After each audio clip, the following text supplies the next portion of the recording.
ভাত দেবার মুরদ নেই কিল মারার গোসাই।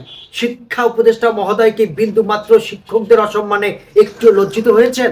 দেশে কি মহামারী চলছে নাকি দুর্ভিক্ষ চলছে, কোনটা? আসসালামু আলাইকুম। শিক্ষক আন্দোলনে শিক্ষকদের যেভাবে লাঠিপেটা করা হলো, শিক্ষকদের গায়ে হাত দেওয়া হলো, চত্থাপট দেওয়া হলো, জামা কাপড় টেনে হিঁচড়ে ছিঁড়ে ফেলা হলো, এটা কোন ধরনের বেয়াদবি, কোন ধরনের অসভ্যতা? শিক্ষকদের এই লাঠিচার্জ, শিক্ষকদের গায়ে হাত দেওয়া, শিক্ষকদের শারীরিক নির্যাতন করা, এরপরও শিক্ষা উপদেষ্টা মহোদয়কে বিন্দু মাত্র শিক্ষকদের অসম্মানে একটু লজ্জিত হয়েছেন? এই শিক্ষক সমাজ দেশের কাছে, রাষ্ট্রের কাছে কি চেয়েছে? হাতি ঘোড়া চেয়েছে? রাজত্ব চেয়েছে? শিক্ষকরা চেয়েছে জাতীয়করণ। যদি সেটা এই মুহূর্তে ঘোষণা দেওয়া সম্ভব না হয়, তাহলে শতভাগ উৎসব ভাতা, সরকারি নিয়মে বাড়ি ভাড়া এবং চিকিৎসা ভাতা, জাস্ট এইটুকুই। এর বেশি কিছু তো কিছু চাই নাই। এই শিক্ষকদের বেলায় শুধুমাত্র রাষ্ট্রের সক্ষমতা থাকে না। দেশে কি মহামারী চলছে, এইটুক দেয়ার রাষ্ট্রের সক্ষমতা নেই? যে দেশ, যে জাতি শিক্ষকদের গায়ে হাত দিতে কুণ্ঠাবোধ করে না, তাদের হাত কাঁপে না, তাদের বিবেকে বাঁধে না, সে জাতির উন্নতি কিভাবে আশা করেন আপনারা?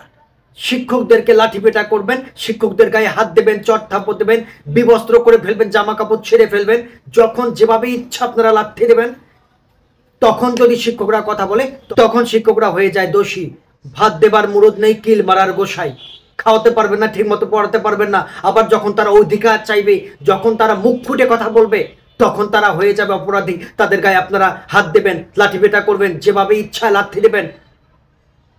কেন? কি জন্য? মাত্র 12,500 টাকা বেতন, আর সামান্য কয়টা টাকা, 3-4 হাজার টাকা আপনার উৎসব ভাতা দিয়ে বলেন যে সব রাজত্ব দিয়ে দিয়েছি। শিক্ষকদের ক্ষেত্রে আপনাদের এত সংকট তৈরি হয় কেন? দেশে কি মহামারী চলতেছে?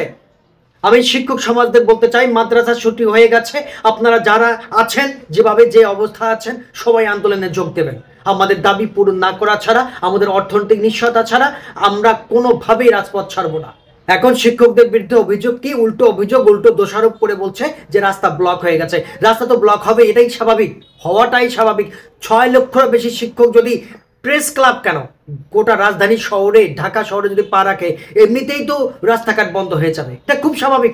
বন্ধ, ব্লক করার তো দরকার নেই। 6 লক্ষের অধিক শিক্ষক যদি প্রেস ক্লাব কিংবা রাজধানী ঢাকা শহরে পা রাখে, এমনিতেই রাস্তা ব্লক হয়ে যাবে। এই আন্দোলন অর্থনৈতিক নিশ্চয়তা, জীবনমান পরিবর্তন করার আন্দোলন।